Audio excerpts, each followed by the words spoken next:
Hey everyone, this is Sal Vasquez. I'm back. Hope you didn't miss me too much. Anyway, I wanted to share with you a few things as far as the practical steps of what it's going to take for you to grab a hold of your purpose and to do what it is you really want to do. And one of the things that I talk about is for people to dream first. So dream about whatever it is that you want to do. Being able to dream and connect to the things that you want to do is the first step. Because if you can't dream and if you can't imagine it, you'll never be able to put action to it. So really dig deep inside of your heart, inside of the recesses of your soul, and really think about what is it that you want to do. I talked about your gifts and your talents and being able to do those things, but what is it that you really want to grab a hold of? What do you feel your purpose is? Start to spend some time with yourself, brainstorming with yourself. Get a piece of paper out or open up a new Word document and start to dream. Dream about your perfect life. Dream about the amount of money that you want to make. Seriously. Dream about the people that you want to affect, the type of people that you want to be in relationship with. Dream about all this stuff and try to project out. I bring people through this exercise, a lot of my coaching clients, and I have them think about and talk about, and we go over this exercise of their perfect day. What does it look like? What time do you wake up in the morning? What do you do first? What do you do next? Who are you around? What are you involved in? What are you doing? How much time do you spend doing it? All that stuff. And it begins to open up the possibility for people to dream. And not only do I ask them to dream, but I ask them to really feel it. What does it feel like, when you're able to wake up at 10 a.m. and spend time with your kids, when you're able to, go to bed late because you don't have to wake up early in the morning because maybe your time to really create is during the nighttime, whatever. Be able to dream it up and then be able to take the risk. Taking the risk is the most important thing. You could have the greatest dreams. I have notebooks filled to the top, filled all the way through, stacks and stacks of notebooks. Actually, I'll show you. I have all these notebooks right here filled with ideas of things that I want to do. And you know what? I'll be honest with you. Some of the things in there, I haven't taken the risk to doing it. And then time management comes in and knowing and prioritizing when you're supposed to do those things. But you know what? The truth is there are some things that I just haven't had the guts enough to do, to implement. And I'm working through some of that stuff. So risk is such an important part of this process because, like I said, you could have the greatest ideas, but unless you risk, you'll never accomplish that. And then the third thing is being able to create. So dream, take the risk, and then create it. Execute on that. Take the time to figure out step 1, step 2, step 3. What is it going to take? What do I need to learn? What is it? Do I need to learn a new skill? Do I need to do some research? Do I need to invest some monies in a website or whatever the case may be? But start creating and start developing and really executing on that. So, here's one other thing that I want to talk about, and hopefully it'll help you out. And I'll talk some more about it because these few things they'll always come up. And really being able to navigate through some of this stuff is really important. So I created this diagram, right? Hopefully you can see that. Your current reality is point A. And what did I write here? Your dream life, or you being able to connect to your purpose, your destiny, is point B. So this is where you're currently at, but this is the gap that needs to be filled. This is where you're headed, through this gap to point B and your dream life, being able to dream it, all that stuff. Well, what is it that gets in the way from point A to point B? This is where you currently are. Maybe you have a job that you don't like right now. Maybe you're doing something, you're going through the motions, but this is the dream that you came up with. This is your brainstorming with your soul, and you came up with, this is the reality that I want to live. This is where I want to be, and this is point B. This is the life of your dreams. This is what you want to do. So what is it that comes in the way? What are the things that are going to possibly come up to derail you from living the life that you desire to live? It's fear. The block that always gets in the way 100% of the time is fear. Now, I know that there are outer obstacles like funds, but you can bootstrap. There's ways that you don't need the amount of funds that you think you need in order to accomplish what you want to accomplish. So, maybe there's some outer barriers, but the most important ones that need to be dealt with before you can even propel into your future are the inner barriers. And fear is one hurdle that you're going to have to be able to overcome in order to get to the place that you want to get to. So there are 4 kind of fear-based things that stop us. There are 4 blocks that oftentimes come up. The first block, and probably the one that really surfaces first, is something called limiting beliefs. We have these limiting beliefs that we focus on that limit ourselves. This is our internal dialogue that goes on in our mind that when we get an idea, we'll come up with an excuse right away. And the thing is this, if you're not living an aware life, this internal dialogue, this script will continue to run and play in your mind, and it will debilitate you from doing what you want to do every single time. So my question is, what are the limiting beliefs that come up in your life, and how can you shift those limiting beliefs to enabling beliefs, where when the thought comes in that I can't do this, you're able to combat that with an enabling belief, not lying to yourself, but getting to the truth of who you were created to be. What are the enabling beliefs that you could then superimpose over those limiting beliefs to help you move forward with what you want to do?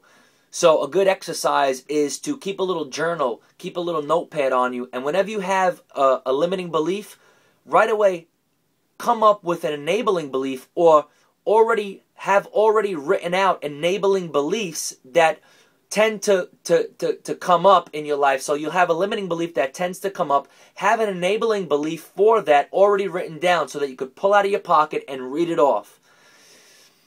If you can begin to train your mind in this way, you'll be able to totally shatter the effects that limiting beliefs have on your life. So another thing that comes up, another block, is false assumptions. Now, false assumptions are usually things that were true in the past, but are not really true anymore. And it keeps you from moving forward because you have these false assumptions because it happened that way before in the past, you think it's going to happen again. So because you went to, maybe you liked a really pretty girl, or maybe you liked that really handsome guy, and you were rejected in the past by that person, that type of experience will keep you back from going across the room and talking to the person that could be your potential mate. It's stuff like that that keeps us from being the person that we were created to be. So that's false assumptions. Another one that often comes up, it's limiting beliefs, false assumptions, false interpretations. How do you interpret life? How do you interpret things in your everyday life? Perspective is everything, and the way that we see things often shapes our reality. So when we have false interpretations, it's how we interpret things that are totally false. Like, she don't like me, my boss doesn't like me, or there's 1,000,001 interpretations that we have and that we wrestle with, and if left unattended, those false interpretations will shape and craft our reality. And that's just the truth. The scriptures talk about what a man thinks in his mind, that's what he becomes. Or what a man thinks in his heart, so he is. That's totally true. Whatever you think is going to shape your reality. So what are the false interpretations that you have? Change those false interpretations and try to have more of an objective viewpoint. And the last one that I want to talk about, as you're on your way to creating the reality that you want and you're breaking past your fear, is something called your gremlin or your inner critic. This is the part of you that is your inner critic, and it keeps you from doing what you really want to accomplish. It's that voice in your head that says you're not good enough. It's that voice in your head that says you're not worth it. It's that voice in your head that every time you try to do something and move past your current situation, it stops you dead in your tracks, because it lies to you. This inner critic lies to you and tells you stuff that just totally debilitates you. What is your inner critic? For me personally, and I'll share very vulnerably with you, is mine is I'm not good enough. And truthfully, your inner critic, not to get into some psychological, conversation here, but your inner critic is usually a defense mechanism that tries to prevent you from doing things that that could possibly hurt you, because maybe it's hurt you in the past, or it's your defense mechanism that comes up to protect you, is a better word, not necessarily not hurt you. It protects you, and it keeps you in that safe place. So my question is this: what can you do to understand that you have that inner critic? It's definitely a part of you, that gremlin, it's definitely a part of you, but it's not the full story. It's not who you were really created to be.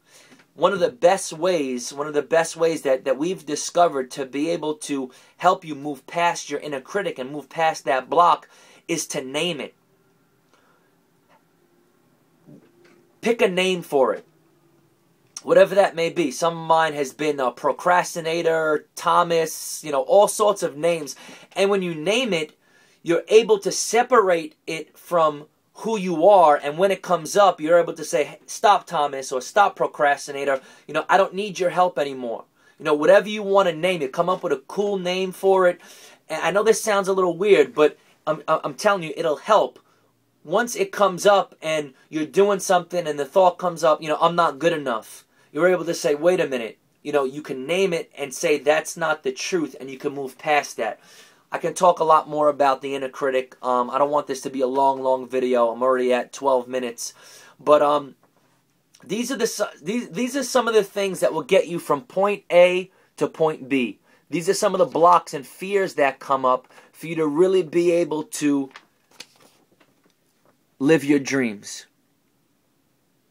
So once again, I want to encourage you, go for it.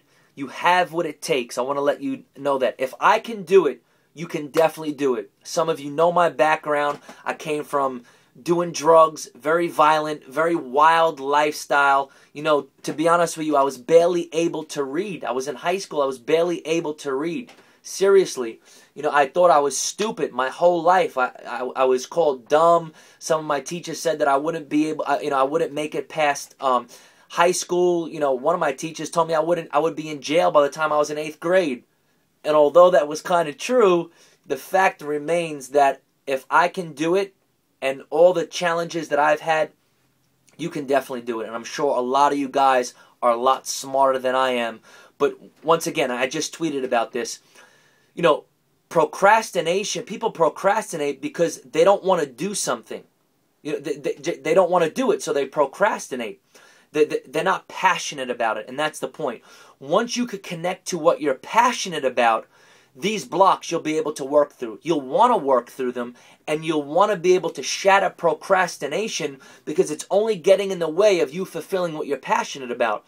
So connect to what you're passionate about, and I guarantee you things will change. A lot of things in your life will change. And don't let anybody tell you you can't do it. Don't let the gatekeepers come and stop you. Don't let the cultural norms get in the way and tell you that you can't do what you're passionate about. You might create something that's that doesn't even exist yet. You might, be into a social venture. You might create a social venture or a business that helps millions of people, where you can still make monies, but you're doing what you're passionate about. You're giving back to humanity, and you're able to invent things and do things that if you didn't push past a lot of these blocks, the world would be in the same place. Where are the new Bill Gates? Where are the new Steve Jobs? Where are the new Mother Teresas who gave up their lives because they were passionate about something very specific? Go for it. With all of your heart, connect to what you're passionate about, and I guarantee you will have a happy, and fulfilled life. Connect to that deep spiritual part of who you are and who you were created to be. Connect to the passion that you were created for, and I guarantee you will live and have an unbelievable life.